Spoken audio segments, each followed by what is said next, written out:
Semangat pagi adik-adik pelajar, bertemu di John Freddy Tondang Channel. Kita langsung saja membahas soal. Beban 20 kg ditempatkan pada jarak 1,5 meter dari kaki B. Ya, pada jarak 1,5 meter dari kaki B sebuah meja datar bermassa 100 kg yang panjangnya 6 meter seperti gambar. Jadi terdapat sebuah meja di mana panjang meja menurut soal adalah 6 meter yang ditopang dua kaki A dan B. Maka gaya yang bekerja pada kaki A. Jadi adik-adik, gaya yang bekerja pada kaki A untuk menahan beban dan meja. Jadi ceritanya, seandainya beban M ditiadakan, maka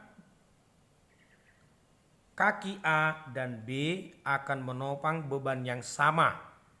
Ya, jadi jika massa meja kita, massa meja kita 100 kg, maka pusat berat meja kita bisa kita wakilkan pada titik ini. Jadi ini berat meja sama dengan massa 100, berarti berat meja kita 1000 Newton.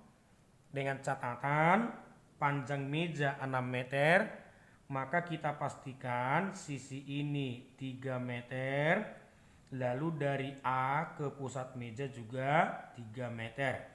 Jadi sekali lagi adik-adik, seandainya beban M kecil tidak ada, maka beban yang harus ditopang oleh kaki A adalah 500 Newton. Beban yang harus ditopang oleh kaki B adalah 500 Newton.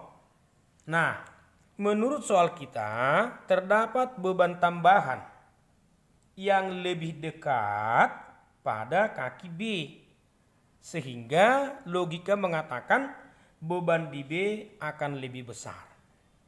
Baik, kita lanjutkan. Maka jika saya gambarkan, berikut adalah berat beban. Berat beban kita 20 kg, berarti 200 Newton. Di mana adik-adik, pusat beban dengan kaki B 1,5 meter. Dengan demikian, kaki A terhadap beban B menjadi 3 meter tambah 1,5. Ini menjadi 4,5 meter. Lalu tahap terakhir, maka kita gambarkan bahwa kaki B menopang meja menolak ke atas, gaya pada kaki B. Dengan cara yang sama, kaki A juga menopang meja, gaya oleh kaki A. Baik, seluruh gaya yang mungkin menghasilkan momen telah kita uraikan. Lalu konsep berikut untuk adik-adik pahami bahwa jika gaya topang pada kaki A yang dipertanyakan, maka syaratnya titik B kita gunakan sebagai poros. Dan sebaliknya, ya. Baik adik-adik, jika titik B kita anggap sebagai poros, maka jika titik B kita tekan sekuat mungkin dan FB kita tarik, maka FB tidak menghasilkan momen. Ya. Sekali lagi, jika titik B kita anggap sebagai poros, lalu kita tarik FB, tidak akan menghasilkan momen. Lalu siapa yang menghasilkan momen? Baik, kita ulang, tekan titik B, lalu kita tarik berat beban.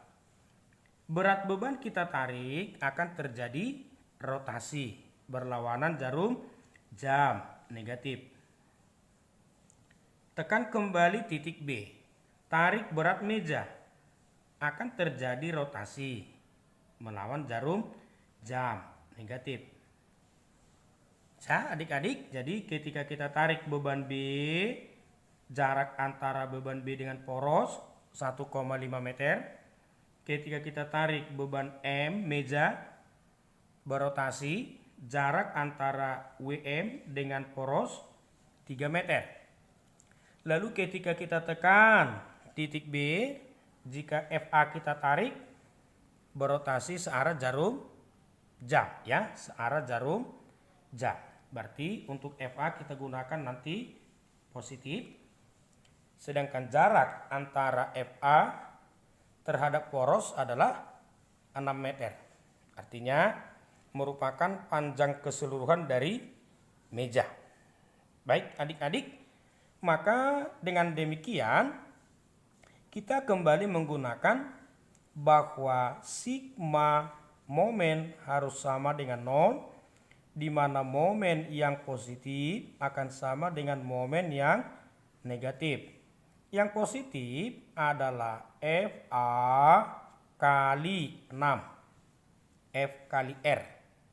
Yang negatif untuk berat meja, jarak terhadap poros tadi 3, tambah untuk beban, jarak terhadap poros 1,5 meter. Baik, dengan demikian 6 FA sama dengan berat meja kita 1000, jarak tegak terhadap poros 3, berat beban kecil kita 200 Newton kali 1,5. Lalu 6 FA sama dengan 3000 ditambah 300. Sehingga 6 FA sama dengan 3.300. Lalu FA 3.300 per 6. Sehingga beban yang ditopang di A adalah 550 Newton. Bisa adik-adik? Maka opsi kita bagian A. Nah, seandainya adik-adik ingin menghitung berapa beban yang ditopang oleh B, maka bisa kita pastikan beban yang ditopang oleh B adalah beban total yang ditopang adalah beban meja tambah beban balok kecil dikurang beban yang ditopang si A, sehingga 1000 ditambah 200 kurang 550, sehingga beban yang harus ditopang si B adalah 650 Newton. Dan hal ini sesuai dengan logika kita di awal yang mengatakan bahwa beban yang harus ditopang B lebih besar karena balok kita tempatkan lebih mendekati B. Baik adik-adik, demikian pembahasan soal kita. Semoga bermanfaat. Terima kasih.